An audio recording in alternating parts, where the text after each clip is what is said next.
ദേവലോകം എന്ന ചാനലിലെ മറ്റൊരു മിഴിവാർന്ന വീഡിയോയിലേക്ക് എല്ലാ പ്രേക്ഷകർക്കും സ്വാഗതം.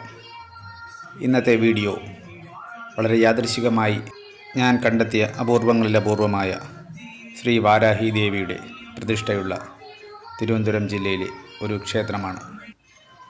പലരും എന്നോട് ചോദിച്ചിട്ടുണ്ട്, വാരാഹി ക്ഷേത്രം തിരുവനന്തപുരം ജില്ലയിലുള്ളതായിട്ട് അറിയാമോ എന്ന്. അപ്പോൾ ഞാനും ആ ഒരു മറുപടി കൃത്യമായി നൽകാൻ എനിക്ക് സാധിച്ചില്ല. അതിൻ്റെ ഒരു മറുപടി എന്ന വണ്ണമാണ് ഈ വീഡിയോ ഞാൻ ചെയ്യുന്നത്. തിരുവനന്തപുരം ജില്ലയിലെ പേട്ട എന്ന സ്ഥലത്തെ കല്ലുമൂട് എന്ന സ്ഥലത്താണ് ഈ വാരാഹി ക്ഷേത്രം സ്ഥിതി ചെയ്യുന്നത്. വാരാഹി പ്രതിഷ്ഠ അപൂർവങ്ങളിൽ അപൂർവമാണ്. കേരളത്തിൽ തന്നെ വളരെ അപൂർവം എന്ന് തന്നെ വേണമെങ്കിൽ പറയാം. ഇത് കേരള സർക്കാരിൻ്റെ ടൂറിസം പദ്ധതിയിൽ ഉൾപ്പെട്ടിട്ടുള്ള ഒരു പ്രധാന ക്ഷേത്രമാണ്. ധ്വജപ്രതിഷ്ഠയോട് കൂടിയ ഈ ക്ഷേത്രത്തിലെ വൈകുന്നേരത്തെ സന്ധ്യാദീപാരാധനയും പൂജയുമാണ് ഇന്നത്തെ വീഡിയോയിൽ ഉൾപ്പെടുത്തിയിരിക്കുന്നത്. വീഡിയോ മുഴുവനായും കാണുക. കേരളത്തിലെ ആദ്യത്തെ വരാഹി ക്ഷേത്രമെന്നാണ് ഈ പഞ്ചമി ദേവീക്ഷേത്രം അറിയപ്പെടുന്നത്. ഈ ക്ഷേത്രത്തിലെ പൂജാസമയം രാവിലെ 5 മണി മുതൽ 10 മണി വരെയും വൈകുന്നേരം 5:30 മണി മുതൽ 8 മണി വരെയുമാണ്. വിശേഷാൽ ദിവസങ്ങളിൽ പൂജാസമയത്തിനു വ്യത്യാസമുണ്ടായിരിക്കുന്നതാണ്.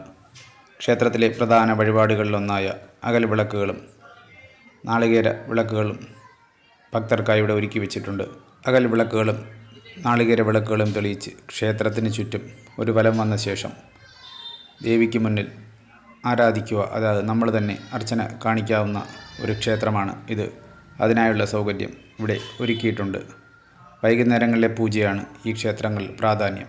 ഇത് ഈ ദേവീക്ഷേത്രത്തിലെ ഭദ്രകാളി ദേവിയുടെ സന്നിധിയാണ്.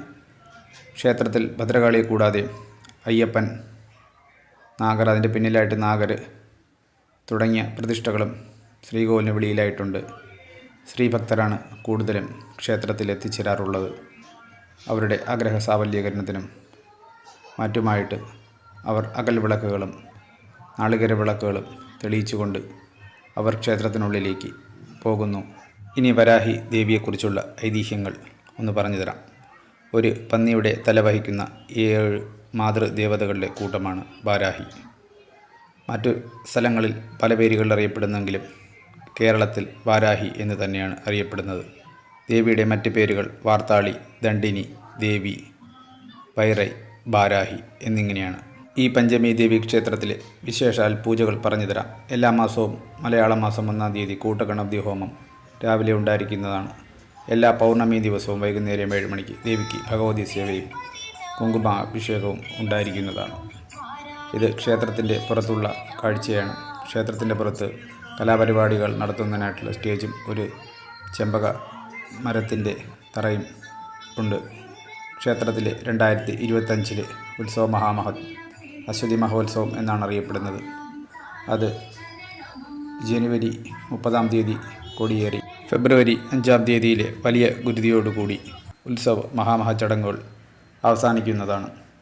ക്ഷേത്രത്തിലെ വൈകുന്നേര പൂജയ്ക്ക് ദീപാരാധനയ്ക്ക് മുമ്പുള്ള നേദ്യത്തിനായിട്ട് ക്ഷേത്രനട അടച്ചിരിക്കുകയാണ്. ഭക്തരെല്ലാം വെളിയിലേക്ക് വന്നിരിക്കുന്നു. ക്ഷേത്രത്തിനുള്ളിൽ ഇപ്പോൾ നൈവേദ്യത്തിൻ്റെ സമയമാണ്. ആ സമയങ്ങളിൽ പ്രാർത്ഥന അനുവദനീയമല്ല. അതിനാലാണ് ഭക്തരെ വെളിയിലേക്ക് നിർത്തുന്നത്. നേരം ഇപ്പോൾ 8:15 മണിയാവുന്നു. വൈകുന്നേരത്തെ നട അടയ്ക്കുന്നതിന് മുമ്പുള്ള പ്രധാന ദീപാരാധനയ്ക്ക് വേണ്ടി ക്ഷേത്രനട അടച്ചിരിക്കുകയാണ്. നട തുറക്കാൻ 2-3 മിനിറ്റ് ആവും. ആ സമയത്ത് നമുക്ക് ഇവിടുത്തെ പ്രധാന വഴിപാടുകളിലും അതിൻ്റെ പ്രാധാന്യവും നമുക്കൊന്ന് നോക്കാം. ആദ്യം അയ്യപ്പൻ്റെ നടയിലെ ദീപാരാധനയാണ്. എല്ലാ ശനിയാഴ്ചകളിലും രാവിലെ 9 മണിക്ക് അയ്യപ്പന് ഭസ്മാഭിഷേകം ഉണ്ടായിരിക്കുന്നതാണ്. അങ്ങനെ ഇപ്പോൾ ശബരിമല സീസൺ ആയതിനാൽ അയ്യപ്പ ഭക്തന്മാരെല്ലാം ഒരുപാട് എത്തുകയും ഭസ്മാഭിഷേകത്തിൽ പങ്കുചേരുകയും ചെയ്യുന്നു.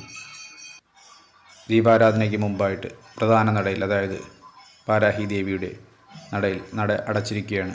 ഭക്തരെല്ലാവരും നട തുറക്കുന്നതിന് വേണ്ടി കാത്തു നിൽക്കുകയാണ്. ദേവിയെ ഒരു നോക്ക് കാണുവാനും ദേവി കടാക്ഷം സ്വീകരിക്കുവാനുമായി ഭക്തരെല്ലാവരും ഒരേ മനസ്സോടുകൂടി ക്ഷേത്രത്തിന് മുന്നിൽ നിൽക്കുകയാണ്. നാരങ്ങാ വിളക്കുകളും നാളികേര വിളക്കും അകൽ വിളക്കുകളുമെല്ലാമായി ഭക്തർ ക്ഷേത്രം ചുറ്റി ദേവിക്ക് മുന്നിൽ അർച്ചന കാണിക്കുന്നതിനായിട്ട് നിൽക്കുന്നത് നമുക്ക് ഈ ദൃശ്യങ്ങളിലൂടെ കാണുവാൻ സാധിക്കും. കേരളത്തിലെ ആദ്യത്തെ വാരാഹി ക്ഷേത്രത്തിലെ ദീപാരാധനയാണ് നിങ്ങളീ കാണുന്നത്. ഭക്തലക്ഷങ്ങൾ വാരാഹി ദേവിയുടെ കാരുണ്യത്തിനും കടാക്ഷത്തിനുമായിട്ട് ക്ഷേത്രത്തിലെത്തി വഴിപാടുകളും പൂജകളും ധ്യാനവുമെല്ലാം നടത്തിയാണ് തിരിച്ചു പോകുന്നത്. അതൊരു അസുലഭമായ നിമിഷവും കാഴ്ചയും തന്നെയാണ്. എല്ലാവരും ഈ ക്ഷേത്രം സന്ദർശിക്കുകയും തീർച്ചയായും ദേവിയുടെ അനുഗ്രഹത്തിന് പാത്രമാവുകയും ചെയ്യണമെന്ന് ദേവീനാമത്തിൽ ഞാൻ പ്രാർത്ഥിച്ചുകൊള്ളുന്നു. വൈകി വന്ന ഭക്തർക്കും മോക്ഷം നൽകുക എന്നത് ദേവിയുടെ കാരുണ്യത്തിൻ്റെ പ്രതീകം തന്നെയാണ്. അതിനാലാണ് ദീപാരാധനയ്ക്ക് ശേഷം അകൽവിളക്കുകളും നാളികേര വിളക്കുകളുമായും വന്ന സ്ത്രീ ഭക്തജനങ്ങൾ ക്ഷേത്രത്തിനുള്ളിലേക്ക് പ്രവേശിച്ച് ദേവിയുടെ മുന്നിൽ ആരത്തി ഒഴിയുന്നത് നമുക്ക് കാണുവാൻ സാധിക്കും. ദേവിയുടെ നടയിലെ ദീപാരാധനയ്ക്ക് ശേഷമുള്ള കർപ്പൂരം വെളിയിൽ കൊണ്ടുവന്ന് ഭക്തർക്ക് ഒഴിയാനായിട്ട് കൊടുക്കുന്നത് നമുക്ക് കാണുവാൻ സാധിക്കും. ദീപാരാധനയ്ക്ക് ശേഷം എല്ലാ ഭക്തർക്കും വഴിപാടിൻ്റെ നൈവേദ്യ പ്രസാദങ്ങൾ നൽകുന്നത് നമുക്കിവിടെ കാണുവാൻ സാധിക്കും. വിവിധ തരത്തിലുള്ള പ്രസാദങ്ങൾ ഭക്തർക്ക് നൽകി വരുന്നു. പാനകം, മറ്റു പായസം, വെള്ള നൈവേദ്യം എന്നിവയെല്ലാം ഇവിടുത്തെ വഴിപാടിൻ്റെ ഭാഗമായിട്ട് എല്ലാ ഭക്തർക്കും ക്ഷേത്രനടയിൽ നൽകി വരുന്നു. മറ്റൊരു പ്രധാന കാര്യം, ക്ഷേത്രത്തിൽ നവഗ്രഹ പ്രതിഷ്ഠ ഉണ്ട് എന്നുള്ളതാണ്. എല്ലാ മലയാള മാസവും 3-ാമത്തെ ബുധനാഴ്ച രാവിലെ 8 മണിക്ക് നവഗ്രഹ പൂജയും ഈ ക്ഷേത്രത്തിൽ ഉണ്ടായിരിക്കുന്നതാണ്. ക്ഷേത്രത്തിലെ മറ്റ് പ്രസാദങ്ങളായ ശർക്കര പായസം, അതായത് കട്ടിപ്പായസം, ഭക്തർക്ക് വിതരണം ചെയ്യുന്നതിനായിട്ട് പുറത്ത് തയ്യാറാക്കി വയ്ക്കുന്നത് നമുക്ക് കാണുവാൻ സാധിക്കും. എല്ലാവരും പൂജയ്ക്ക് ശേഷം പുറത്തേക്ക് വരുമ്പോൾ പ്രസാദം കഴിച്ച് അത് വീട്ടിലേക്കും കൊണ്ടുപോകാനുള്ള സൗകര്യങ്ങളും ഇവിടെ ചെയ്തു നൽകുന്നു. ഇത്തരം അസുലഭമായ നിമിഷങ്ങൾ ഉണ്ടാകണമെങ്കിൽ നമ്മളും ക്ഷേത്രം സന്ദർശിക്കേണ്ടതാണ്. തീർച്ചയായും എല്ലാവരും ഒരു പ്രാവശ്യമെങ്കിലും ഈ പഞ്ചമി ദേവി ക്ഷേത്രം സന്ദർശിക്കേണ്ടതാണ്. വാരാഹി ദേവിയുടെ അനുഗ്രഹത്തിന് പാത്രമാവുന്നതിന് തീർച്ചയായും ക്ഷേത്ര ദർശനം അത്യന്താപേക്ഷികം തന്നെയാണ്. ഈ കലിയുഗത്തിൽ നമ്മുടെ ഒരേ ഒരു ആശ്രയം എന്ന് പറയുന്നത് ഭഗവത് പാദം തന്നെയാണ്. അതിനായിട്ട് ക്ഷേത്ര ദർശനം ശീലമാക്കുക. വരാഹി ഗായത്രി മന്ത്രം കൂടി ഒന്ന് കേട്ടോളൂ.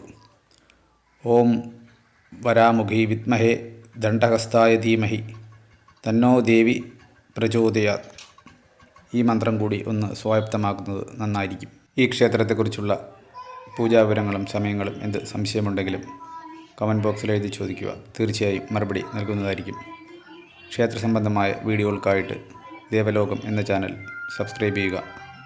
വീഡിയോ ലൈക്ക് ചെയ്യുക, ഷെയർ ചെയ്യുക.